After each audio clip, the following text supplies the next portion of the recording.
All right.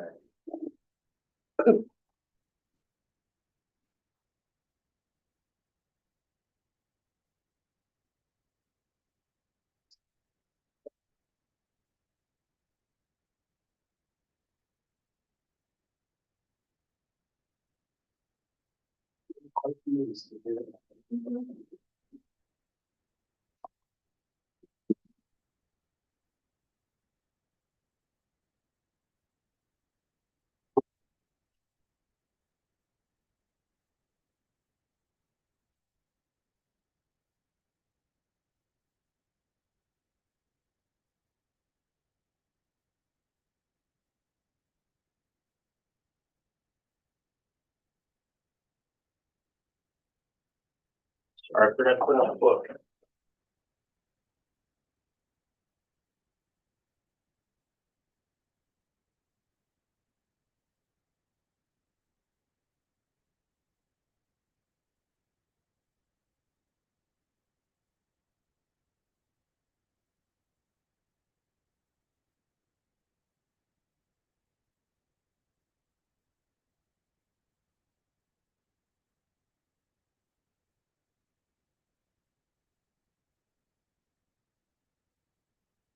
Oh, thank you very much.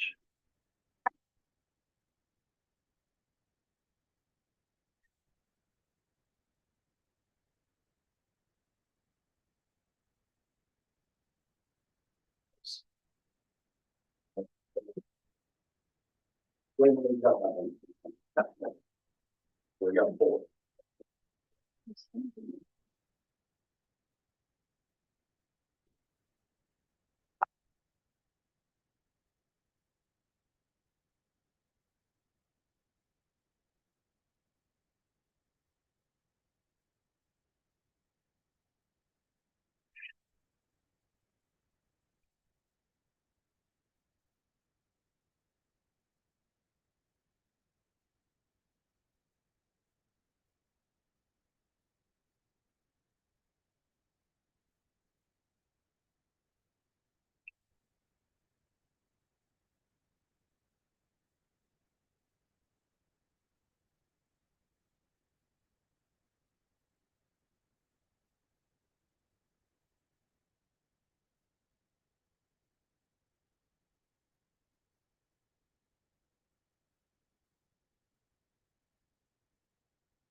Hello, am I in?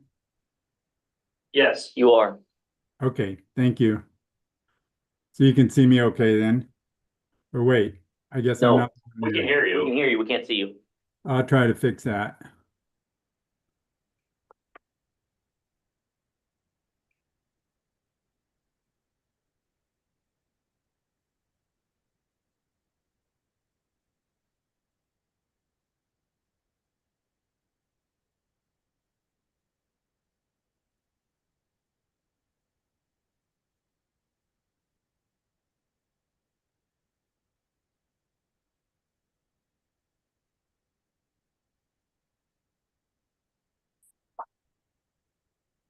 Scott, it looks like you're signed in. Just hit the link. Oh.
I'll be 6 o'clock. Thank you all very much for being here tonight.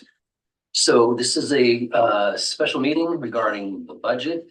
One of the things that I wanted to try to keep as one of the topics of discussion is how we are going to use the budget to forward our priorities as determined through the strategic plan. So internal processes, infrastructure, look and feel, and housing.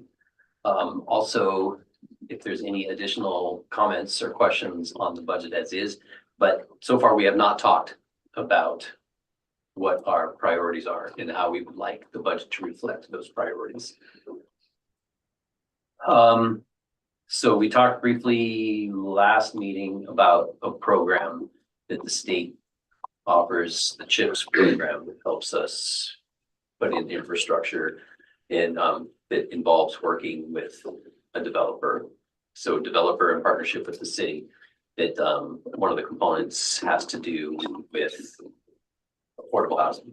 So it's just one program that will take, if that's something that we're interested in pursuing, that would be a perfect time to dust off the Columbia realignment plan and proceed with that, because that is pretty close. That's pretty a project that's pretty far along, and it feels like all the components are aligned. But that's just one tool that we can examine. How are we going to keep our priority of maintaining our infrastructure and keeping that a priority in our budget, where we have been, the city council has been handed in the time that I've been here, recovering from lack of investment in infrastructure. So we'd really like to try to keep that part of the discussion, because we are getting down to the nitty gritty on getting the budget passed.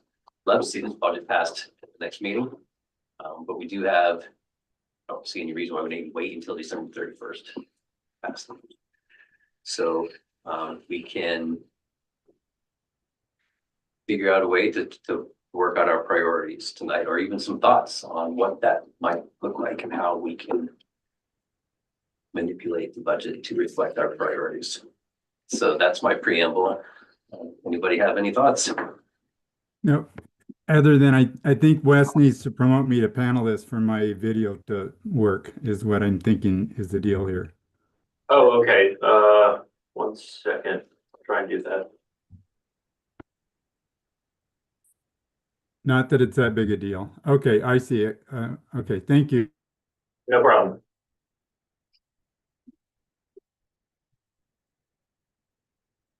Any thoughts? Questions, concerns, I mean, anything at all about it, but I want, we're trying to provide a platform to facilitate the passing of the budget.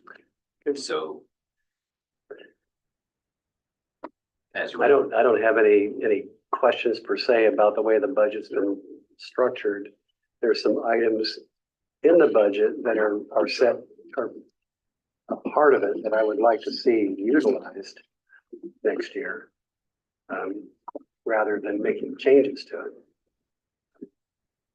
it. There's on page 13, there's a section on stormwater management.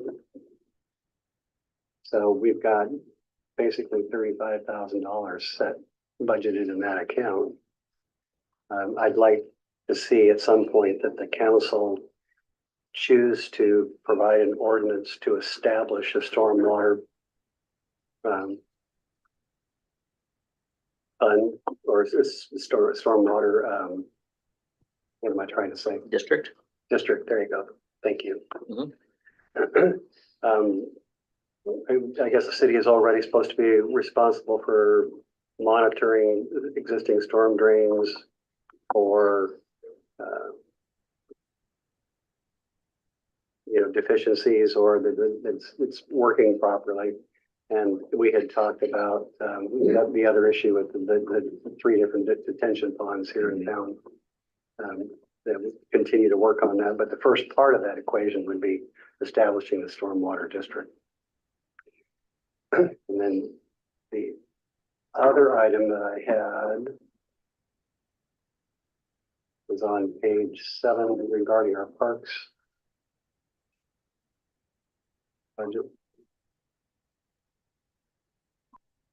Same thing, we've got, park facilities, $83,154.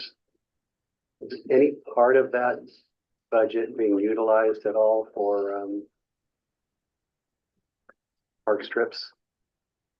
Maintenance, landscaping of park strips or anything like that in town? I don't have 87,000 in my fund budget. No, this parks facilities on page 7. On the budget.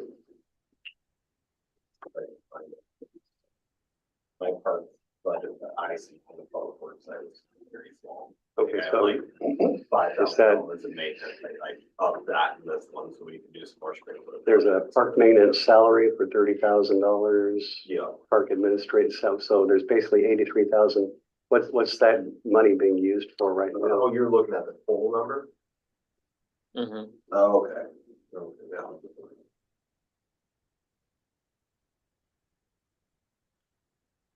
This next year, I'd like to see something put in place to either maintain existing landscaping of the park strips, either that or a decision made to cement them over. Do something so they don't just grow weeds. Which ones are you thinking of? Which ones are you speaking of specifically? Specifically along Rock Creek. Oh, I see what you're saying. So in that budget, a good portion of it is salary benefits, probably over half. Then there are some supplies, there are some electricity costs, there's some water costs. So what's that specifically for? What is that for, the cost of servicing existing parks in town, or? Yeah, I know might not look like we do a ton, but the crews are in there every week. They are fixing sprinklers, they are mowing, they are weeding, they are pulling the leaves out. There's some holiday stuff that goes on with them. It's bare minimum because we have a crew for, and they have the whole town to take care of. In the past, we've had a full-time landscaper for this. Is there any room in that budget for maintaining parks or park strips? Yeah, there certainly is. I upped it a little bit more, there's, the sprinklers, for instance, at Triangle Park have not worked for years. Something I would like to see fixed in 2026. The crew already started on the park strip there on Rock Creek Drive. They pulled all that overgrown, working great, and we've been pulling around some ideas of what to do next with it, but, we don't want to see it overgrown. We ideally like to get it to a place to where we can just mow it.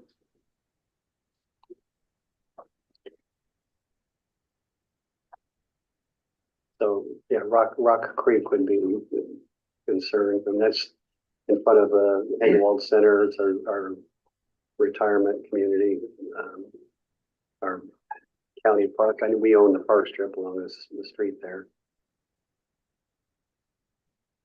Also, Vancouver, Rock Creek. some of it's county where. The county owns all the park area, but Yeah, in front of the Haywald the Center. strips there at the sidewalk are owned by the city. Correct.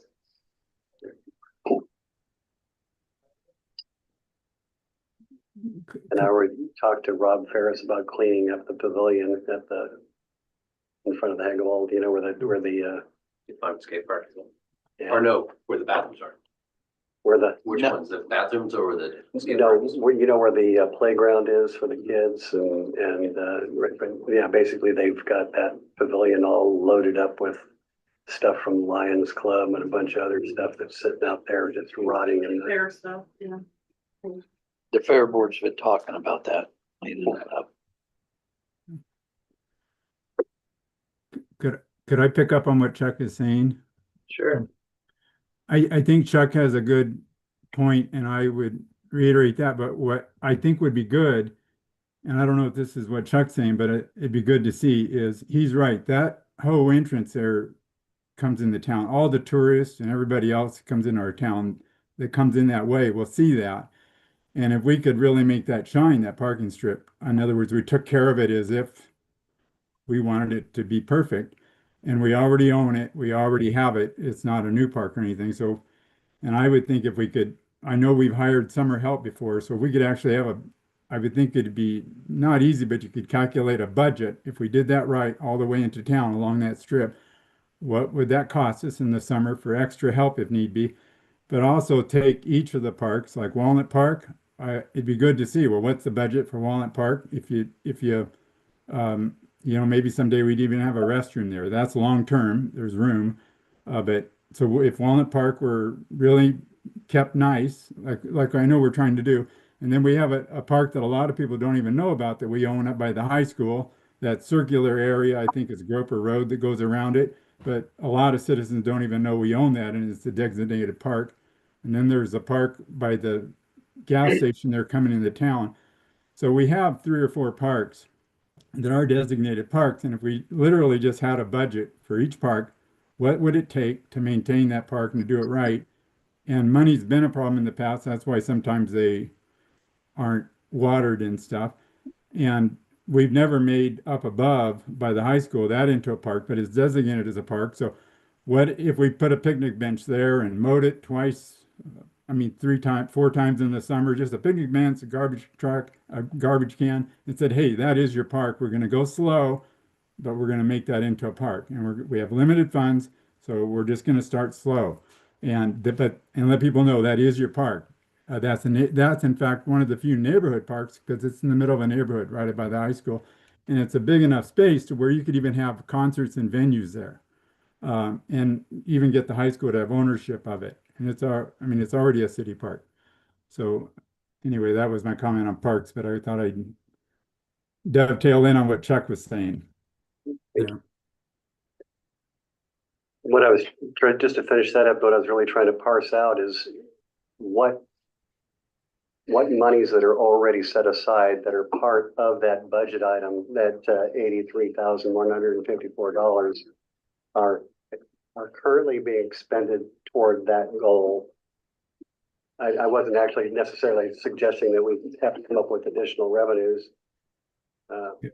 Yeah, well, yeah, and I am, because tonight we're talking about what are our priorities, and I'm just Yeah, trying to that's say is I true. think that should be a priority, because we're not just saying, hey, that's a dollar amount. We're backing up and saying, what do we want to do as a city? Is what the way I thought that this was looking at this meeting. And so I'm just trying to say is I don't think it'd be a huge amount of money to make the parks we currently own and maintaining the appearance of what you're talking about, Chuck, a priority. That's my only point. Yeah. What dollar amount that is, I don't know.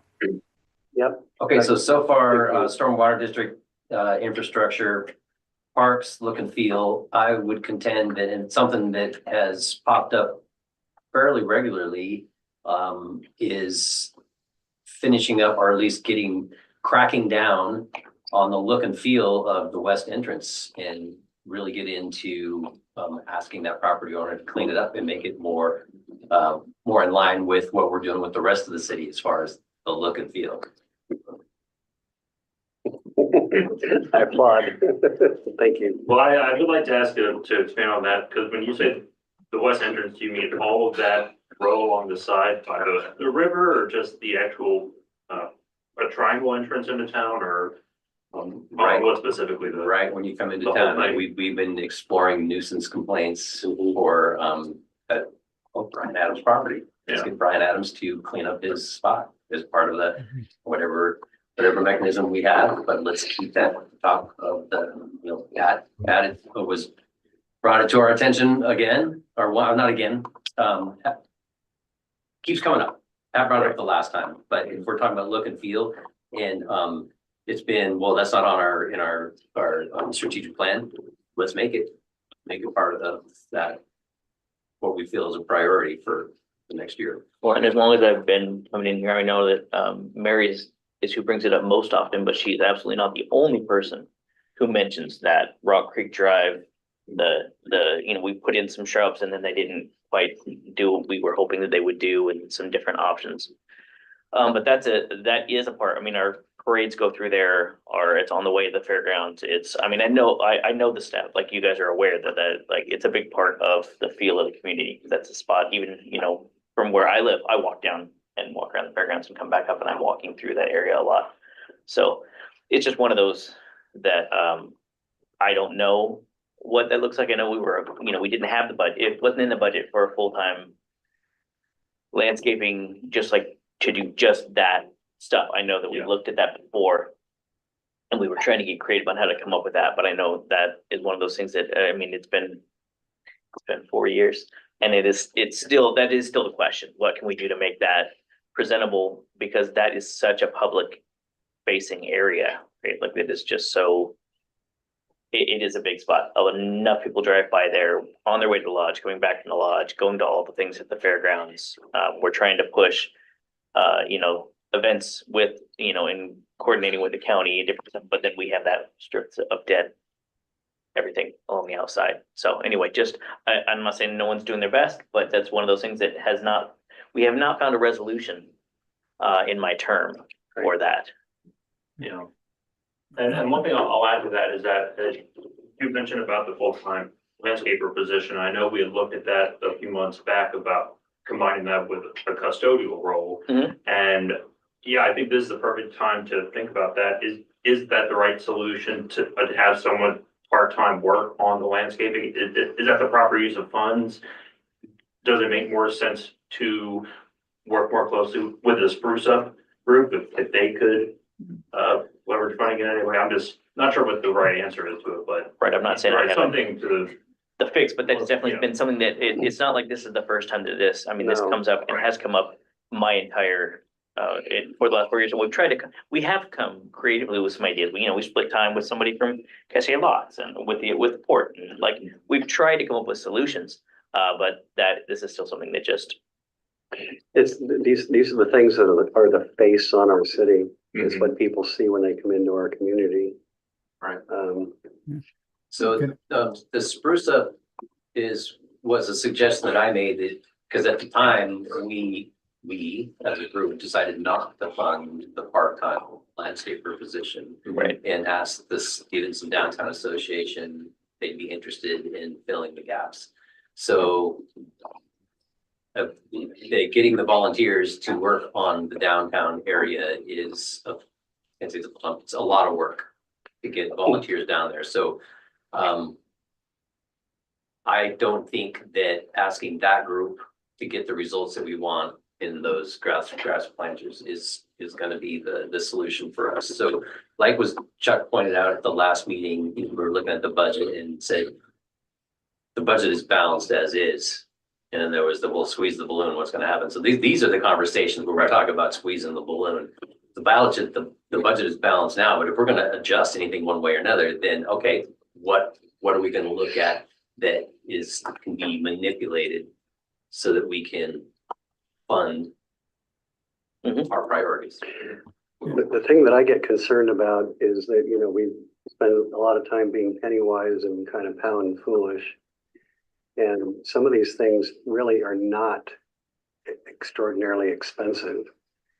Some of the maintenance things really proportionally can compare to some of the other items that we have in our budget for the year that cost a lot of money. Cleaning up after ourselves and keeping our town looking attractive is not really an overly expensive budget The item. payoff is good.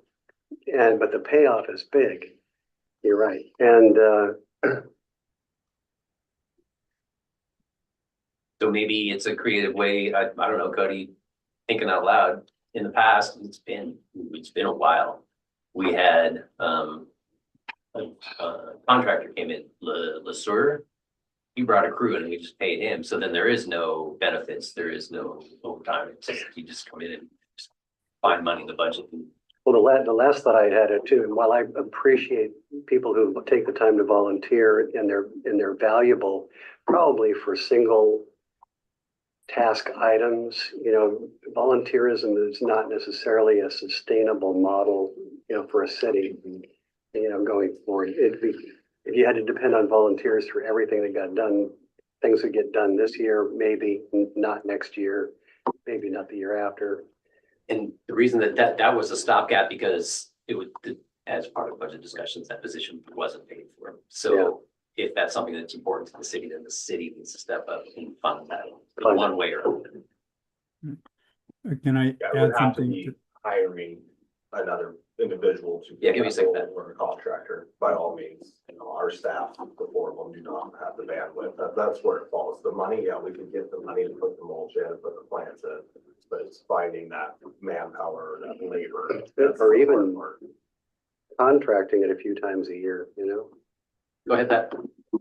Oh, no, I think we're talking about, this whole subject. I know that Wes brought up code enforcement and a couple of you did. And so I think we're saying that, hey, that wraps into the look and feel of Look things. and feel. In this case, it does. And we know in the past, like the one issue we had with the park area was the expense. And I know it's a big priority of Wes's, or Wes has mentioned it several times that code enforcement was something he was going to look at. So I do think whether it's budgeted, well, I guess code enforcement would not be budgeted in parks, but it's related. I do think we need to, like, we don't have to go crazy, but we can say that we will have a budget for the top 3 problems in town once a year. And if that means we have to get legalistic, we are going to have the budget for it. Otherwise, we're just kicking the can down the road, is an expression the mayor uses a lot. But I do think it's important that I just wanted to highlight the code enforcement, the argument for having it be a priority in this budget somehow and figuring it out. I agree. The other thing you might want to look into, I don't know, supposedly when Anders was here, 20% of his salary was budgeted for code enforcement. And is there a revenue source for that from the state? Revenue, oh, like a barcode for it? Well, I think there's a barcode for it, but what I'm wondering is if the state doesn't provide Subsidized. money to no. Okay. Yeah. I'm wondering where that budgeted item came from, because literally 20% of his salary is supposed to be code enforcement. So I don't know. I don't know that is a thing, the state. Okay, But code enforcement is something that many cities struggle with. Like, so for example, Cascade Locks, they had a guy that was strictly part-time, but then the budget ebbs and flows and now he's gone. There's been code enforcement officers that have been shared amongst multiple cities. And sometimes that's a good thing, having someone that's not of the city knocking on the door, or sending the emails and all of that. But the thing that, especially when it comes to the trailer park, is putting together the program and then having, if we have to put some legal bite into it, that there has to be a fund, some money in the budget to pay the lawyer, litigate it. Yeah. if it comes down to that. If it were to get that far, yeah. I have a question, and thinking about that and working with the county, that since we already have contracts with them for prosecuting services and probation and court services, would that even be a possibility to work with them on a full-time employee, but a split time on code enforcement between the city and the county? Has that ever been brought up to that? Because I mean, since we're already putting it in the same place and that's where it'll eventually go, it makes sense to have someone if they were open to it, to split between both. Oh, I think coordinating with county, if they're open to it, is always something, we're looking to have closer coordination with the county. We're in the county, right? And they're right there.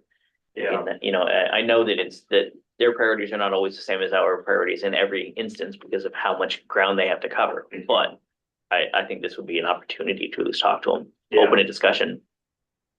Well, the good thing about code enforcement is that, I mean, depending on the path you take and how aggressive you want to be, you can fund a lot of it just by doing with the code enforcement, with the work itself.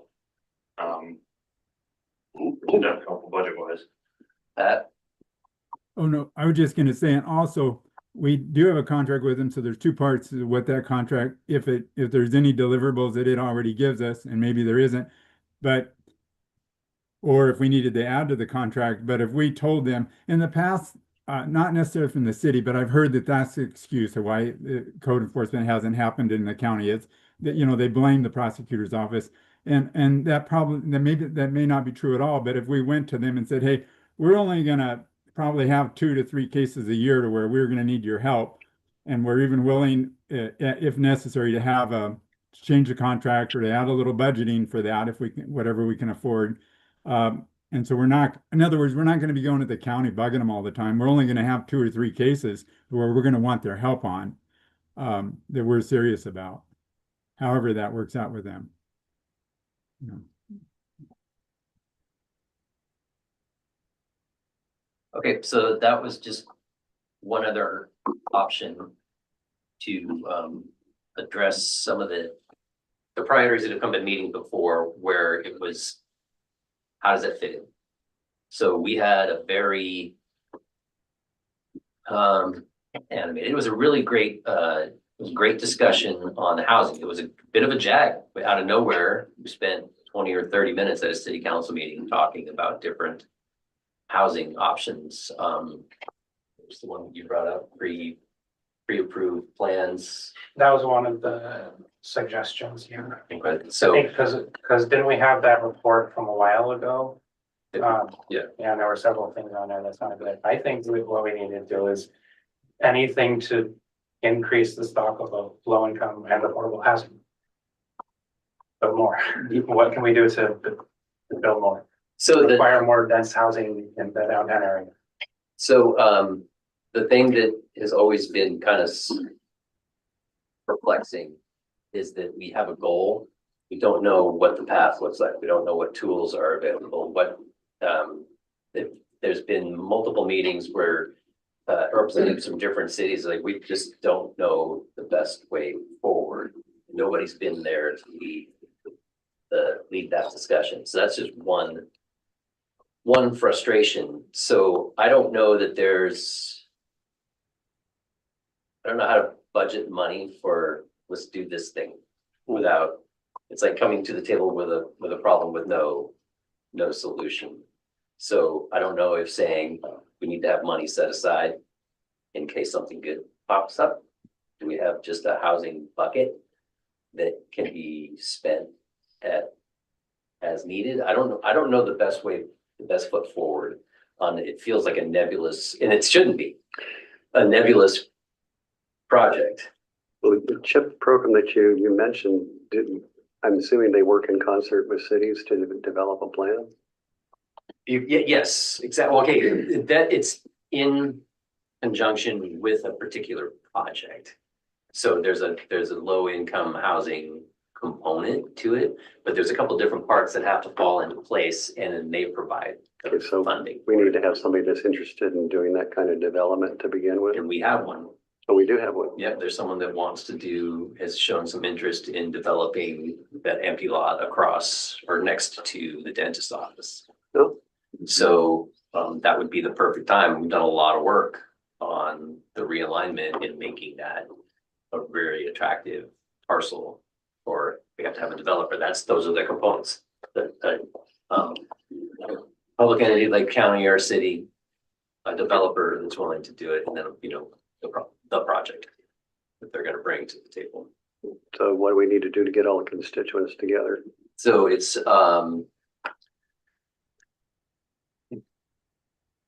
get the developer as excited as we are, or can be, and be ready to be aggressive about moving forward and having that willpower. I believe you guys just set me up with this chair. I thought you guys were my friends.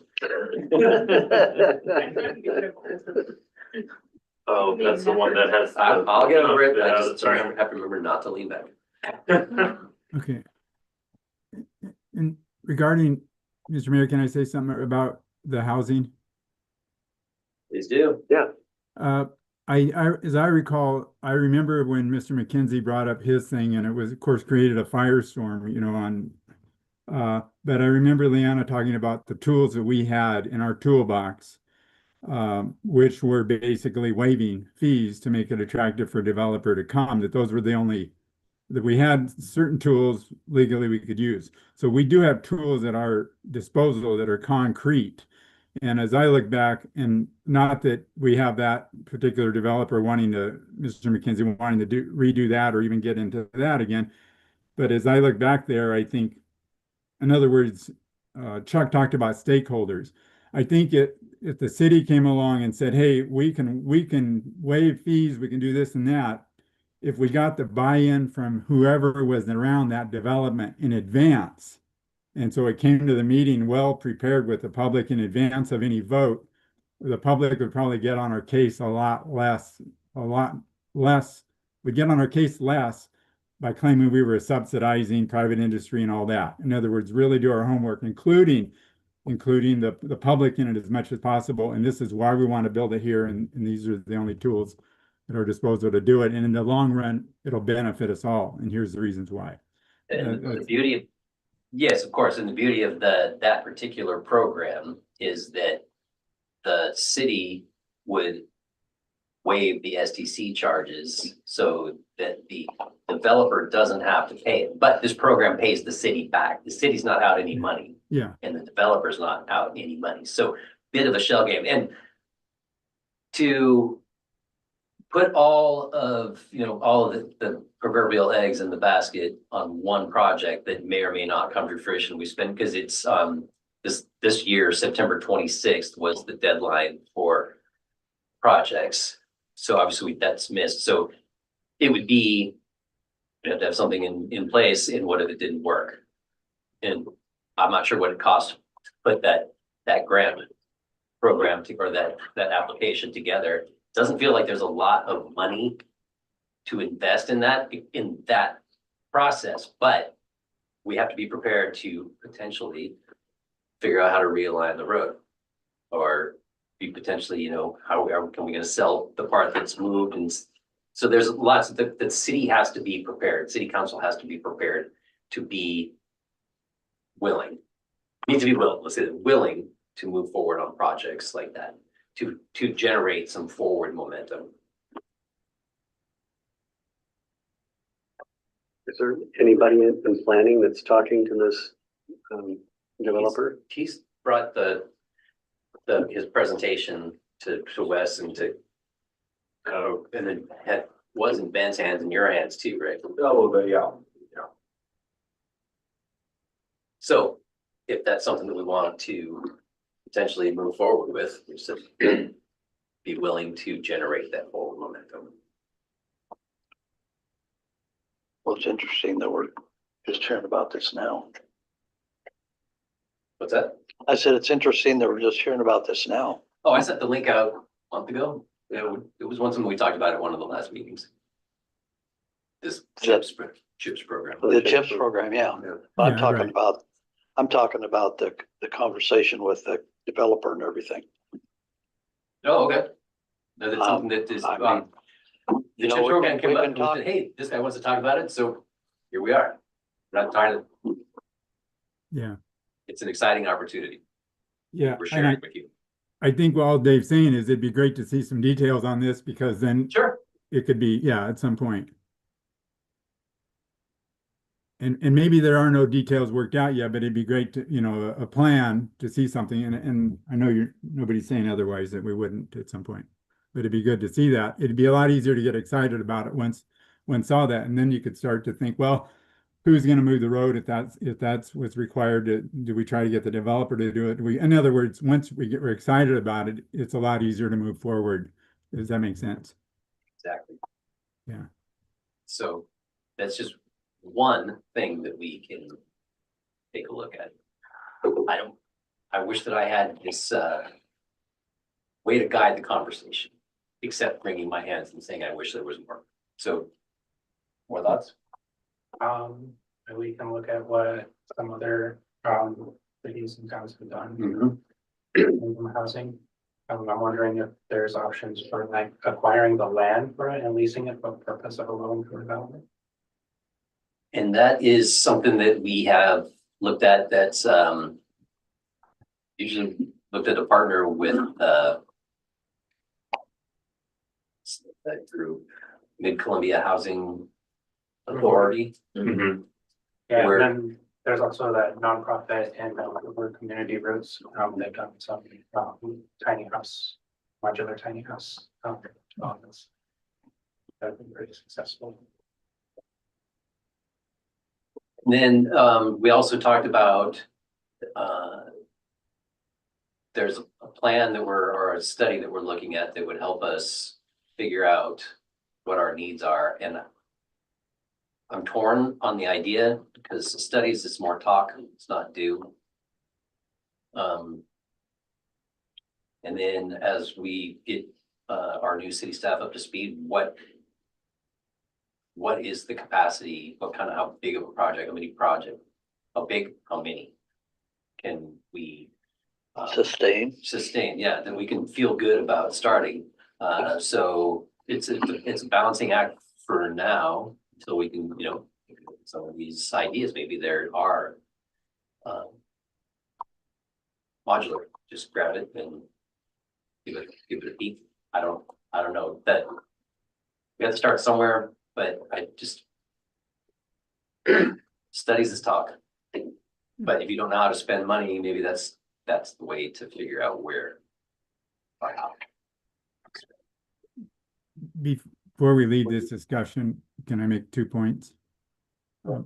And that is, we do have an asset, and I'm not advocating this because not done the homework on it, of course. And that is, we do own the land that we had originally purchased the city for the new fire station. And that either will be used someday for that kind of purpose or it won't be. But that land is, I don't know if that land would ever be suitable for some type of housing, but as an asset we already own, then you could negotiate with the developer for, and you could maybe even do something mixed use up there that would include some public infrastructure needs too. So I'm just trying to say there's 5 acres up there that we own. It's an asset, but by the citizens in the city. And then the only other thing is, I just, the nuts and bolts is it possible to go through our code? 2 things. One, if we can make it easier to build, and then I know the term tiny homes scare people, but smaller homes that you can build for 150,000, if we could make it really, really easy for people to build those small homes, because you can, and I know the word tiny home is a buzzword that scares people, but you can make really small structures look as nice as anything in town, look beautiful. So all I know is small is a lot less expensive to build. And if you had we're code friendly, like not offering people lattes when they come in to propose one of those, but do everything but that, and maybe even that, by making it easier. And I don't have our code memorized right now but I know that we're getting very restrictive for a while. And I can understand we don't want mobile homes or anything on wheels, but still anything we can do to make it easier for small structures. Well, Pat, most tiny homes are on wheels. Yeah. Because that's how they get them there. Yeah, but if we can look at that and and then figure out, well, hey, how do you have it look like an ordinary house? You get it there that way, but then, in other words, our regulations in the way here somehow. So was I on planning at the time? There was discussion with this exact murkiness as far as, okay, well, how does it show up? How is it different than a manufactured home? What's the difference? And those talks of having planning take a dive, or take a peek, deeper dive on the concept. So if that is a direction that city council would like to go to supply or to fill one of these priorities, then that's what we'll do. We'll get the planning commission to put it on their docket. And hopefully we'll be able to make some headway on the short-term rentals, and we can partner with them again on another project that we find attractive. Yeah, and I like to just add along those same lines, and I think it's sort of what we're talking about, and I think Lucy touched on it, is that a lot of cities I found, what they've done to sort of help the process to make it easier to build a small home or an ADU is to have pre-approved plans. So they might have 3 or 4 different designs that are set up. And so if someone wants to not go through the process of having everything go through different phases of design, the pre-approved ones are just ready to go. And so they don't have to take as long and go through that process. So I think that's along the same lines, and relatively cheap solution. I know it certainly won't solve the problem, but it's a small step and we could do it pretty easily, I think. You know, with getting the planning commission involved and also the new city planner when they come on. Yeah, I think ordinance updates is a easier thing to start with than like everything else. Yeah, because again, back to your point, Scott, if we just go with another housing study or a plan, it's just putting more money into looking things over instead of getting something concrete done. And even if it's small, it'll be a win. Well, yeah, as far as trying not to bite off more than we can chew, I mean, we've got a developer right now that's expressing some interest, right? We should see what kind of traction we can get out of that and make that kind of a priority. Because things tend to kind of grow organically anyway. So let's, get things started. And if you've got somebody that wants, does Jack Clifton own that property, by the way? Yeah. Okay, all right. But if you got somebody that's interested now, and we can get them involved in having these conversations with planning and so forth and get that going, it will very well lead to other things later on. Especially with the amount of groundwork that's been done, literal groundwork that's been done Yeah. already. Mhm. Okay, look and feel housing. Infrastructure. We have. Well, we've been chipping away, right? So every year we pick a different project. So with AC lines, those comes up as CIP. Or how do we fit that into the budget? As we can, or is there actual? Typically, as we can, the bigger ones will go into the CIP. So like when we talk about doing like a whole road section like Frank John's, that we'll be replacing some water line, adding sewer line, stuff like that. For smaller sections, they're usually just replaced. I have some stuff in the budget this year that identifies some valves that are going bad. There's companies that can come in and they can insert a valve live. Really the only way to do it. It's well beyond our scope, but I've been starting to put money in the budget away so we can start replacing those every few years. A lot of these are from the 70s and they've just got debris built up on them and they're not operating. So when we are having water breaks, we're having a hard time actually shutting down the water mains. Yeah, there's some AC sections that we'd like to see replaced, and there's some cross-country lines that would be good to get replaced too. Okay, so there's that kind of infrastructure, and then there's adding. So how do we keep our head up and keep our eye on the prize when it comes to extending sewer or annexing and adding water lines and adding customers? So is that something that we just think about, or something that we put off? We need to keep chipping away at that. I think Frank John's is the highest scoring one in the CIP, would be the next project that we don't have any scoping, we can certainly start the scoping process, but that would be the next move from my seat, but obviously there's a CIP full, so. And the thing that's been, I feel like it's been really successful for us with the infrastructure is staying true to their, sticking with our guns, is the big ones. So understanding that when we start looking at it, putting a hole in the ground, that if there's gonna be additional costs, so maybe the sewer needs to be upgraded, or the need to add sidewalks, or the water lines need to be enlarged. So keeping that as a priority certainly helps build up the resiliency of our infrastructure. Before you leave that subject, Mr. Mayor, could I comment on it? We know that on the infrastructure stuff, the Grayling company is, that study we approved last time. So we have that whole big issue, which is a pretty big issue to look at. What problems are we going to have with that intake and how do we fix that? So I think that has to be a priority to analyze that. And then, and I heard Cody mention the scoping, I'm not sure, but to me, I think you're right, Mr. Mayor, what I was thinking of is, what is our biggest, like if we had what's our worst main water line that need, in terms of the worst shape, that should be replaced.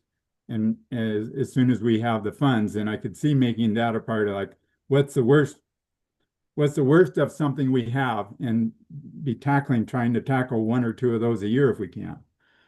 You know, So are you guys familiar with the AC waterline conundrum?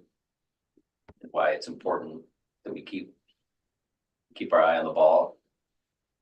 With the timelines coming up. Yeah, just why it's important. Are you guys familiar with that? So that, With asbestos, yeah, I feel like we should be at least vaguely familiar with asbestos. right. Like it's, but the asbestos concrete, they did for all the stuff. I know we just did an inventory of that, right? And I don't know what the results necessarily were. So we've got some top of the list AC lines. So School Street still, School Street, Mill Road, they're kind of the two big ones, as far as AC, or just troublesome water lines? troublesome AC water lines. Okay. Yeah, they hit both categories. Dave's helped out on some flagging. And Davis helped out on a lot of flagging about, I think he stands in the same spot every time, because it breaks within 5 feet. Just about. Just about. Good grief. It's one of the lines that's on the top of my list, because that is one that cross countries and goes right next to somebody's house, And it drains your reservoir up there. drains the reservoir. It sends all the water down Loop Road. Yeah, that's all right. Yeah, so that's a good one, and some of the valves that I'd like to have inserted would help with that, and would be my first priority there. So that inventory that we took was, I know that we had to do it for the state, but did we also find that to be, like, that gave us some points on where we need to be looking to, or were we already aware of all the? No, I'm not sure if I've actually seen the studies for some part of it, but I'm certainly gonna be looking for it. Oh, well, we did it because it was we had to have an inventory done. DOH requirement. Mhm. Yeah, I remember I've heard about that, but. Yeah, I think you were in the treatment center when Carolyn started that. She was one who was working on a study, and I don't know, again, I didn't necessarily see the end result other than we gave the results that we had to give to state. So that would be something that would be interesting to look at, knowing where those are and knowing which ones are at what age. And we already know some of them, like you say, the one on Bone, the one on School Street needs to get replaced, but what else is there that we might not be thinking about, like Rose Lawn? Rose Lawn's a good one. I think one of the things too is, where are we at with the GIS stuff going on? Are we doing anything with GIS? Yeah, no, our guys are in there every day. We're still troubleshooting and fine tuning. When they first developed it, they used to program a street scan where they had a car with a bunch of cameras drive around, and it picked up valve cans and manholes, sewer and storm and valves.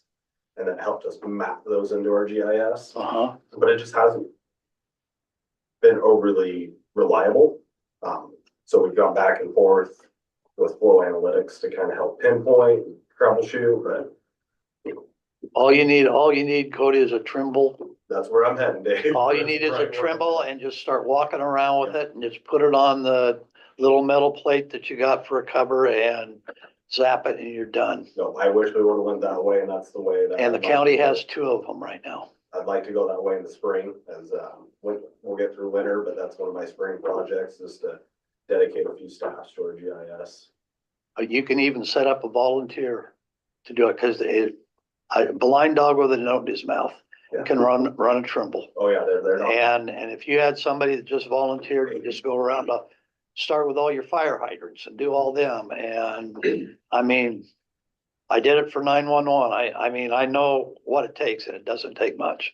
So, but the crew still uses it, and I use it a dozen times a day. I'm in GIS, I have that tab open all day long. And for finding out line sizes and locations, it's fairly accurate. And I mean, you can look at it and be like, okay, I've got a 3 valve cluster at this intersection, then you can go to that intersection, might not be right there, but you know it's there. If you use a Trimble, it's right there, And that's what I'm looking. because it's sub meter. Yeah, that's what I'm looking for. Yeah. And they aren't that expensive. I was just about to ask, what's the cost of that, do you know? I don't know off the top of my head. It might cost you $1,200. Oh, They're not bad. Mhm. And they're pinpoint accurate. Oh, yeah, they are. Well, it sounds like a pretty good investment then. Am I missing something on the infrastructure stuff?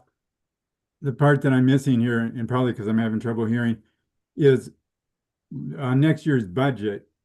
Is there a project like the worst water line that we should be trying to find the money for next year's budget to put in there that is concrete and said, okay, we're going to do this for our infrastructure next year? I know we've talked about like the study and stuff, but is there one thing that we need to start working on in that budget to replace the worst of something like what the mayor said about we got this elephant coming down the road on these problems? So I'm just thinking of, well, what can we do with this budget to work on that? And Cody, I'm just having trouble hearing him, so I think he mentioned some stuff, but I'm not sure. So anyway. And Pat, you know, you bring up a good point because when we started talking about needing the money to do this water study, all of a sudden Cody has told us that he's got money sitting aside from projects that they didn't do. And so it would seem to me like if we're gonna have put money forward into a budget for a project, we need to follow through with that and get that project done rather than waiting and then all of a sudden you've got extra money to do something else with it. So, you know, I don't know what the circumstances were for that, but it doesn't ring well with me when we've gone to the point of authorizing the expenditures and then they don't get expended, but then those funds get adjusted somewhere else. So that was water plant upgrades. Yeah. Didn't make sense if there was a study to say that maybe we didn't need. So like, for example, we were supposed to repaint the water plant. You know, you know, that all needs to be done. And that's been approved now a couple of years and we still haven't got that done. If this study shows that we are going to invest money in a different system, and that water plant, that treatment plant goes away, what's the point of painting? Well, the point is, what if something fails up there because we haven't maintained what we have? I'm certainly maintaining what we have. We've had pumps go out, they've got fixed, they've got replaced. But as far as spending $80,000 to power or sandblast and paint the interior piping, it's not a crucial item that's gonna majorly fail overnight.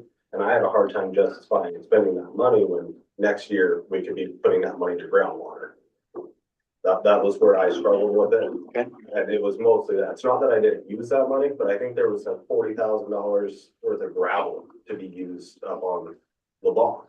And we've used a portion of that, but I have a hard time again justifying all that cost to rock on that road when we might not be using that road next year. So it's money that was allocated into the water budget that's going to be used, just not on that in the water budget. And that would be one where there would be, the odds are we would see that come through with a project of any size and that would be approved with the contracts and anything else that goes along with that. If that's the way we go with that, if that's the direction we go with the water. Making good use of the money that we have. Remind me when that study that we approved last time, when that work is going to be done, so that we'll have that information and you can evaluate it further. I know it was in the paperwork. When the work we approved the last meeting that for Grayling, when are they going to be done, or do we know with that study? In the spring, I think, wasn't it in the spring? Late spring, early summer. It's in the contract to go a little bit longer than that, but that's what we're shooting for. Yeah. Okay, thank you. And Councilmember Rice, you mentioned earlier too, and I just wanted to circle back about working on our worst areas. And I don't have any water line replacements, you know, spec'd out for the year, but I do have valve replacements that are affecting the bad water line and picking up some of the worst areas where our valves notoriously don't work. Okay. So that was my focus. Yeah, and you did mention that too. Thank you. Okay. Of course. Yeah, now I understand a little more though. Thank you. Cody, with all the recent rainfall and stuff, how did we fare with BOD and stormwater infiltration? You know, honestly, Councilmember, it just started picking up. Our ground just got saturated enough within about the last week and a half, which Hmm. blew me away with the amount of rain we've had. Yeah. Because it was so dry for so long. But we did jump up. I don't know what we're at now. I'm sure we're back down, but I think last week we were into the 500,000 gallon a day.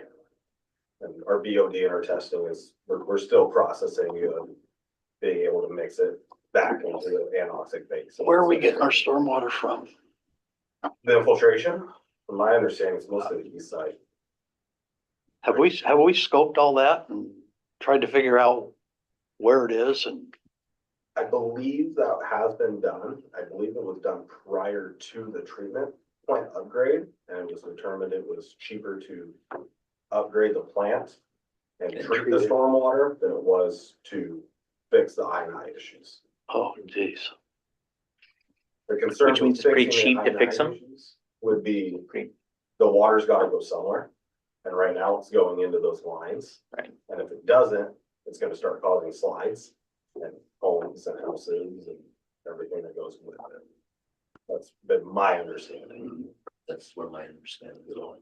And the scoping that was done, they actually have the Tiffany and stuff put together, all the VHS tapes of those and has them all organized. And Mhm. she's offered any of us that want to come look at any of them. So there is, all that scoping is available to look at. So one could do, as the work's been done several years ago, I think. I don't know how many years ago, but it's all there. And she has it all organized. Sorry, I didn't mean to rabbit hole us there. No. No. Speaking of the treatment plant, we just got a third year in a row. Our plant got a performance award from the DOE. Correct. Yeah. So from 2017, having an administrative order to performance awards 3 years in a row. Yeah, good work. All right, so, the last thing that I wanted to kind of suss out is the internal processes. And I think that the big focus for us is gonna be training, training, training. So there is going to be, I wanna make sure that there's a line item for, there's a great deal of, well, I don't know, you tell me, there's a great deal of remote training, but then there's also location training. So I want to make sure that that is something that we accommodate.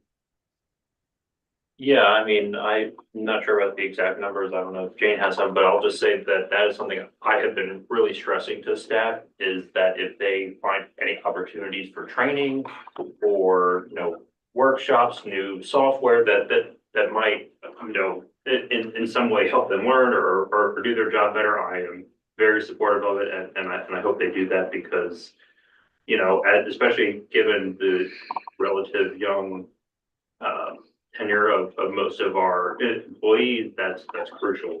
And making sure that even though we're a pretty new team, we can have the experience and skills to do our jobs properly. So I don't know if that's really a line item that we, is it? Yeah, we have 2,250 budgeted. 2,250. Yeah. Which, in staffing, I don't know how well that's. Yeah, Are those those are just registration fees. That doesn't take care of the time, Correct. That they It's not- take.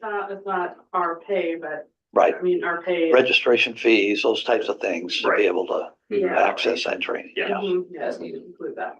which That doesn't sound like very much. I think the same, especially given that we're gonna have a new city planner, a new current manager, Jane's relatively new, I'm new, Cody's new as the public director, public works director, so I would think at least for this coming year, given how new staff is, that we would increase that perhaps to, I'm not sure what the number is, that's like with you all, but I think that the more training we had this coming year, the better set will be for the future. So I think it'll definitely pay off if we spend a little bit more money on training. When I think if you look at it overall, generally, continuing education in different fields, like it does end up paying off, like training the people you have rather than going out and looking for new people. Yeah, you know, looking at it as something that's important, is something that, in the long run, pays back that employer Right. rather than going, no, you don't, no training for you, just figure it out. Well, and also in a somewhat, not smaller way, but, and not less important, but I think that helps with staff retention as well, to say, Which oh, is that huge they actually care dollar-wise, about me right. and they're investing in my ability Mhm. to all stay on, Yeah. which I know that's very difficult. Mhm. Okay, so my next question is, and I think we've kind of thrown around some ideas that we'd like. Trying to figure out the next step because we are getting down to the wire on getting the budget approved, so. We can either take these notes to the staff level and bring back or find a way to share with you what our thoughts are, or do we have another one of these meetings and actually do the math? So I want to respect everybody's time and not slow down the process either, so.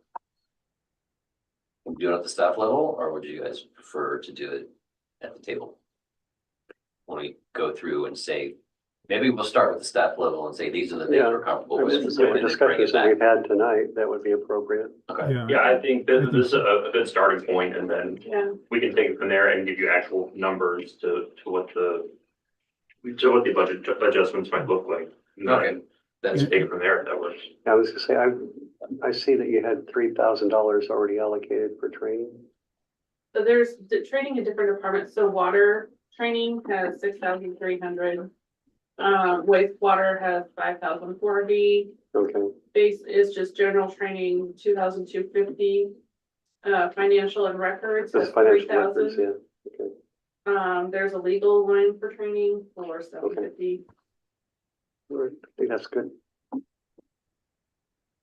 all right, so the big, Pat, were you gonna say something? Oh, no, I just wanted to say before, I just had one more comment and it's a maintenance thing that I wanted to discuss. But so go ahead. I just didn't want the mayor to end the meeting. I had one more minor point go ahead. later on on the maintenance issue. go ahead, I'm getting to wrap it up. Okay, that I could see that we were getting to that, so I did, that's why I said that, or I thought, and that is, I did send to Jane and Wes the traffic, the sidewalk study or the sidewalk committee report that Michael and I worked on that was submitted to the council earlier last year. And when I brought that up at the beginning of the year before we had that committee, I guess I was concerned that it would cost money to maintain the sidewalks and stuff. And I just wanted to have staff look at that report. And I looked at most of the items in there to be cognizant of that as they prepared the budget and to look at that and see if it was practical, if there was anything in there that the maintenance issue that, well, that might cost some money that they might agree with and say, hey, I better budget $4,000 for that. And I just wanted to take that into account. And of course, it's up to the council too. But I looked at most of that and I don't know what Michael thinks. He was involved in that. Mostly those were maintenance things, but it could get into a little bit of money sometimes. I don't know. But Yeah, maintain and what we most of have. them didn't feel like they were huge things, but it was things that we were looking at, visibility and safety and, cause, I walk around a lot and we had, people who lived in Stevenson meet us at different intersections and we talked about, the flow of traffic and just kind of ideas and things we've seen in the past. And anyway, we kind of summed it all up and brought it. So it would be something, great, some of those things, to at least look at and go, is this something that could be a priority for look and feel, but also for the feel of downtown, making it safe to be able to get out and walk down to the post office. And by the way, the new spots and all that, I'm for it. I like that. Yeah.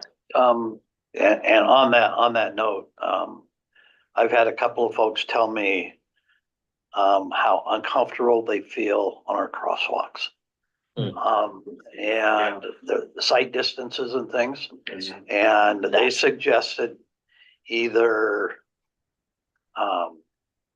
in pavement lighting that light up, or on poles that flash when people want to cross in the crosswalks. I think we need to investigate that because we're gonna get somebody hit It's not a matter of if, it's a matter of when. People have already been hit. I've seen Yeah, it, yeah. yeah, and so, and it's because of the site distances and the way we have the parking set up. Yeah, So I think that it should be a pretty high priority for the council, to get on that. There's also, a new Washington, law, shared streets law. Basically allows you to prioritize, pedestrian traffic in downtown corridors and also allow us to reduce the speed limit. Well, Lower than the state. but- Lower than 20. oh. but the problem is, the city doesn't own Yeah, Second so we Street. have to work It's with the Highway state on 14, that. and so we gotta work through But DOT the to new do law- that, yes. Yeah, the new law does allow that to go down on the state highway. Yeah. Stretch Oh. through downtown. I had a question about that study that you sent me that you all worked on. Did they identify cost of these different options of? No, so this wasn't, we didn't get that far. This was literally just, Ad hoc. it was an ad hoc committee Yeah. Yeah, that but- met. But we did, some of us looked, even though it's not in the report, what the cost, like what Dave talked about, we did look, I think I remember looking up the companies There that was some, provided yeah. that. And the companies themselves, a lot of those systems were very inexpensive. They weren't Oh. like putting in lighting system like $100,000. They were pretty cheap. I mean, I hate to use the word cheap because it's relative, but they weren't that much. And there's actually companies out there that do what Dave suggests, and you just buy it off the shelf and then install it. And, so and would it's be one on of the those, again, internet. have In to other work with words, it's the- easy to find those companies. It's just Googling it. It's really easy to So find. Without, The idea of flashing crosswalk lights has come to this table before, but previous city councils didn't like the idea of light pollution, and it was dismissed. I like the idea of safety. Like, I'm saying it's coming. No, I'm not saying it has, I'm not saying it hasn't, I'm saying since I've been here, I'm a fan of the safety, and that's why Pat, and I, Councilmember Rice and I, Yeah. we got together and did this because we wanted to get some community members, and we like to walk around, and we like, and I know, where I have to walk, it brings me, if I don't take the super long way, it takes me to the worst intersection for visibility in the whole town. And that's the main one right by the courthouse, right? When you're going down to the post office, and that's rough. so without going down a rabbit hole, as long as we're having this discussion, thinking about other implications, it is, I know that this city has taken great pride in the fact that the county's never had a stoplight, You used to have a flashing one there. but Yeah. it's like Phil, on- coming down Russell to make a left turn on Second Street or whatever, and especially if some, almost next to impossible. Right. Right, well, that And was where the flashing yellow So used to be. if you put in a stoplight that only activated On downhill. on a crosswalk or coming down Russell, did anybody ever look at that option? I mean, We're gonna put a roundabout in, that's what we're gonna do. yeah, well, not in the middle of town, you're not. And one thing I want to mention, that Dave brought up, which is a good point, is that because it's on 14, we have to work with WashDOT, which makes it exponentially more difficult. Yeah, But if what Lucy's saying is true, it might be a lot easier now, so it might be a practical option. Something to look into now that wasn't Yeah. available before. Mhm. Cause yeah, it really is safety for me. Like I understand we want it to feel, like we don't want flashing lights. Who wants? Like, but if you can't cross the street without because there's whoever, and I don't, semi trucks drive on both first and second, and that's their prerogative, right? Or just trucks in general, or people who can't, you get a line where they're not paying attention because it's an off time, and you're walking down. It just can be, it's a problem. When I'm in a car, I have to watch the windows of the businesses that are around there to be able to see if there's a car coming, and that's not the way it should be. So I know it's a safety concern. So that's why I keep bringing it up. The law was signed by the governor early this year. Cool. Nice, The new one. cool. just on a side note, the flock cameras are being So that- Saw that message, yeah. decommissioned, so, and Skamania County is one of the lawsuits that are going on with that too, so. Yeah, Yeah, I didn't mean to minimize myself. Yeah, I saw that before. I saw the email, but then also there was, Yeah. they were posting about it. Yeah. There's community discussion now too. Yeah. So, a healthy one. So I guess just to wrap up, I wanted to make sure that as we try to wrap Appreciate up or finalize the budgeting process, that we keep an eye on the ball, looking forward, keeping our forward momentum and keeping our priorities in mind. So, thank you very much. This is great. When is the next, when's our next meeting? I know it's, Well, our next schedule is next- Huh? third, it's this coming, yeah, it's Next- next, yeah, that's what I thought. A week from tomorrow. Okay, that's what I thought. I just wanted to make sure that there wasn't something that I missed, because you miss a meeting and then everything just feels like I'm just all off. I missed a meeting. I feel like I missed a meeting. It was wild. All right. All right. Well, thank you all very much Thank for you. your time. Thank you. Adjourned 7:10. Thank you, Mr. Mayor. Thanks, Pat. Thank you.